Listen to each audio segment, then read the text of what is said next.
Guys, let's talk real briefly about the future of crypto. So, the future of crypto, in my opinion, is very bright. I think we have a strong future. And keep in mind, guys, that you are very early. We are all very early to the crypto space. We're only part of around 4% of the entire world's population that is involved, that is invested in crypto.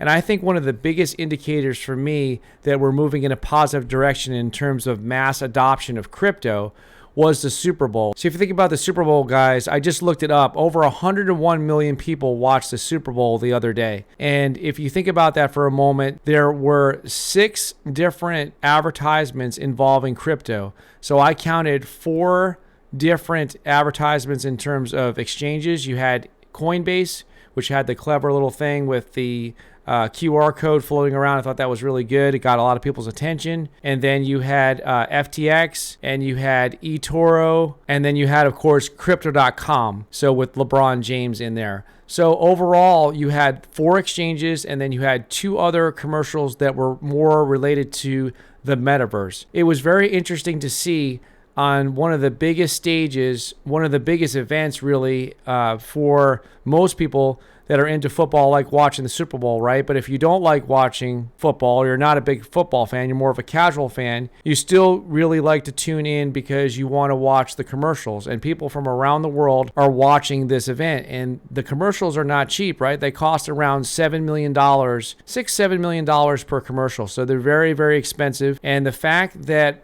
4 crypto exchanges had enough faith to believe that this was the time to start to advertise to the world. You know, we knew that crypto.com was coming. I knew that they were going to be having a ad, but I did not know that Coinbase, I didn't follow too closely what other cryptocurrency exchanges were going to do. I didn't know anything about Coinbase's ad ahead of time. I didn't know about FTX. That was a pleasant surprise. And so was eToro. I didn't know that they were going to have ad spots. So it was very, very interesting to me.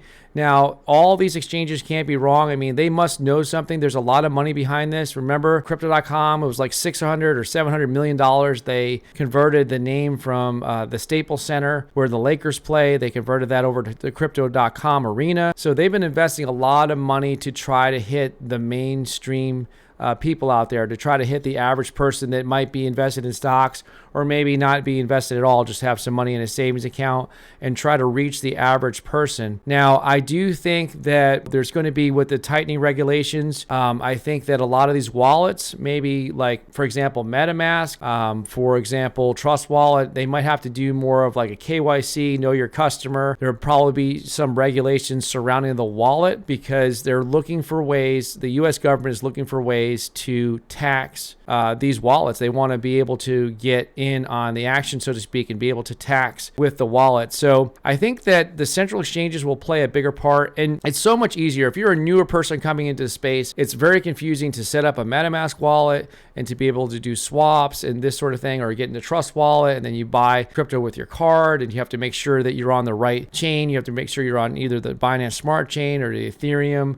blockchain or whatever it is. You're looking at Polygon. It gets to be very, very confusing for the new person. And I think that the central exchanges will start to really reach out and bring in some more newer people to crypto. I think that crypto overall needs to get easier for people to buy and sell. I'm, of course, not crazy about the regulation because it's supposed to really be decentralized. It is what it is. There does need to be a lot of things cleaned up about the space in terms of the rug pulls and things of that nature, but I would rather that the space take care of itself and not involve government intervention. But at the same time, I think that the Super Bowl for me was a big indicator that yes, we are in the right industry. We're all in this together.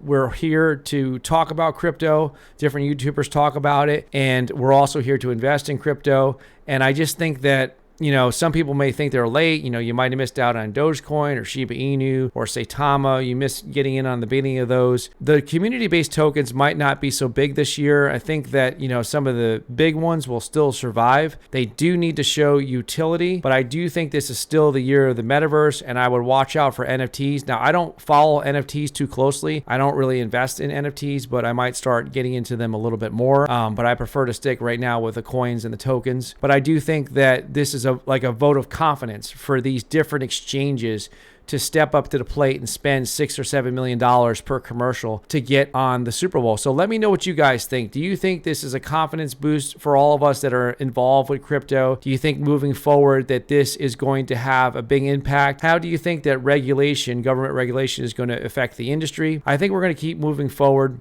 And I think it's going to be a great thing that these exchanges are reaching out to the newer investors. The days of putting in $100 in and turning it into $100,000 or $1 million, might be numbered, or that might never happen again, like with Shiba Inu and Dogecoin and Bitcoin and those sort of things, Saitama. But we'll have to wait and see. So as more and more people get into the space, the volatility might tighten. There might not be as much volatility. Regulation will take place, and that'll bring more traditional investors in, like people that are invested in stocks, and maybe people that are even invested in bonds or some safer assets, maybe in real estate. People start to diversify and come into crypto, so that might reduce some of the volatility as well. Let me know what your comments or thoughts are below, and I thank you so much for watching, and I'll see you very soon on the next video.